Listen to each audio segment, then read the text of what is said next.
Halo semuanya, simak video pembelajaran dari kita ya. Semoga bermanfaat dan selamat menonton.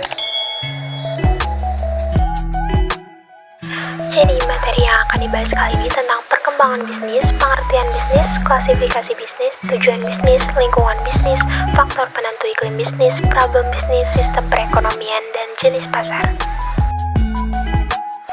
Tahu nggak sih, pada zaman dulu, kegiatan bisnis dilakukan pada tingkat keluarga secara tertutup. Keluarga-keluarga pada saat itu juga hanya menanam tanaman guna memenuhi kebutuhan bahan makanan, membuat pakaian sendiri, membuat rumah sendiri dengan bantuan tetangga.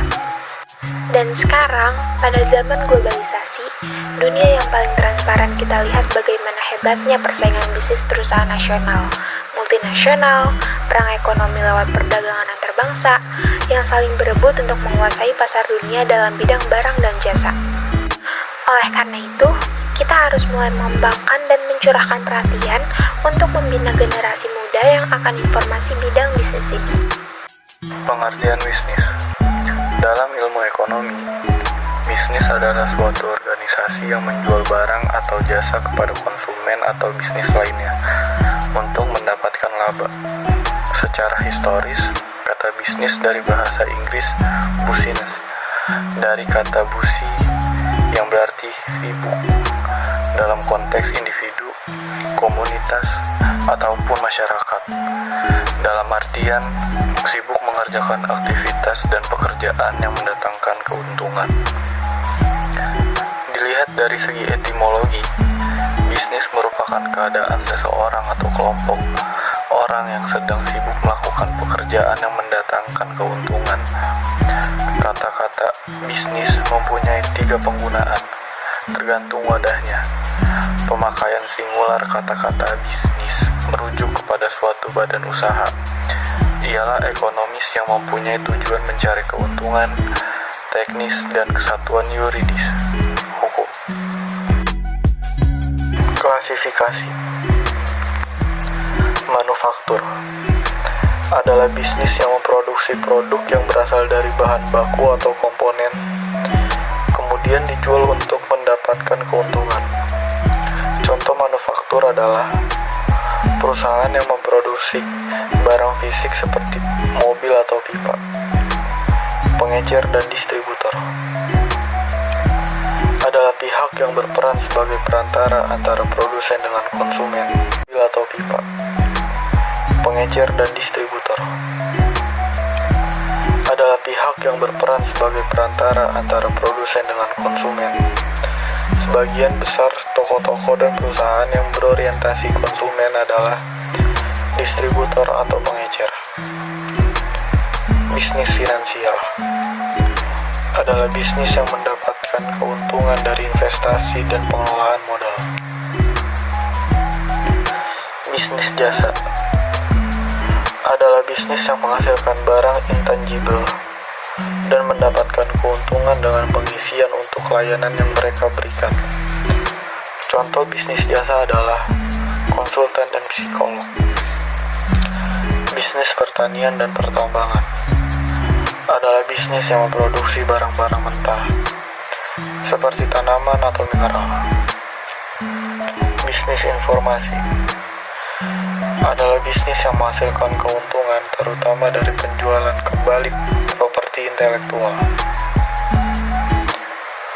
Utilitas adalah bisnis yang mengoperasikan jasa untuk publik seperti listrik dan air, dan biasanya didanai oleh pemerintah. Bisnis transportasi adalah keuntungan bisnis dengan memberikan barang atau individu dari sebuah lokasi yang lain.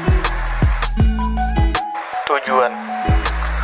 Seluruh kegiatan ataupun aktivitas tentu mempunyai tujuannya, termasuk bisnis ini yang memiliki tujuan utama agar mendapatkan keuntungan atau disebut dengan laba.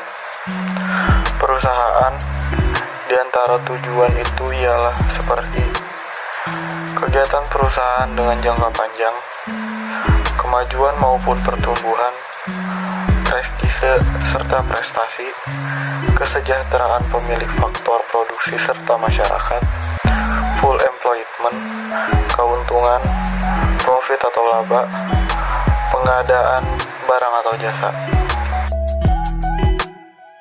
Lingkungan bisnis.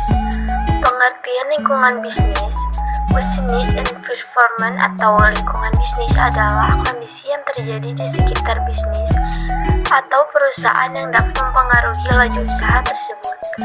Hal ini penting untuk menjadi perhatian perusahaan karena akan mempengaruhi performa perusahaan. Meskipun perusahaan satu dengan yang lain terlihat tidak saling berhubungan, dalam satu lingkungan bisnis, mereka saling terkait. Ekonomi di dunia berada di antara dua sistem ekstrem tersebut. Fungsi sistem ekonomi: 1. Mendorong perusahaan atau penyedia untuk berproduksi. 2. Mengkoordinasikan semua kegiatan individu dalam perekonomian. 3. Mengatur dalam pembagian hasil produksi semua anggota masyarakat supaya berjalan sesuai rencana. 4. Menciptakan mekanisme tertentu supaya distribusi barang dan jasa berjalan dengan baik. Macam-macam sistem ekonomi: 1. Sistem ekonomi tradisional. 2. Sistem ekonomi terencana. 3. Sistem ekonomi pasar. 4. Sistem ekonomi campuran. 5. Sistem ekonomi Islam. Jenis pasar yang kami ketahui: 1. Pasar persaingan sempurna, sebuah situasi di mana penjual dan pembeli bertemu dan melakukan transaksi. Namun, dalam jenis pasar ini, kamu bukanlah satu-satunya penjual yang menjual produk tersebut. Dengan kata lain, kamu berada di sebuah tempat di mana ada banyak pedagang dengan jenis jualan serupa sehingga kamu tidak bisa menaikkan harga seenaknya karena sudah ada kesepakatan sebelumnya. 2. Pasar persaingan tidak sempurna. Berbanding terbalik dengan pasar persaingan sempurna, jenis pasar kali ini adalah situasi di mana ada satu atau dua penjual saja yang laku dan memonopoli pelanggan, sedangkan sisanya tidak laku. Singkatnya, ada persaingan yang tidak sehat terjadi, seperti misalnya harga yang lebih murah ataupun sengaja memberikan diskon tanpa memberitahu penjual lainnya. 3. Pasar monopoli. Monopoli dalam bahasa Yunani berarti satu penjual, jadi pasar monopoli adalah situasi di mana hanya ada satu penjual saja yang menguasai seluruh pelanggan. Hal ini terjadi karena tidak adanya persaingan ataupun kompetitor yang bermain pada lahan bisnis yang serupa, namun jenis pasar ini juga cukup spesifik sehingga sulit untuk dilawan. Segitu aja video dari kita, dan terima kasih sudah menonton.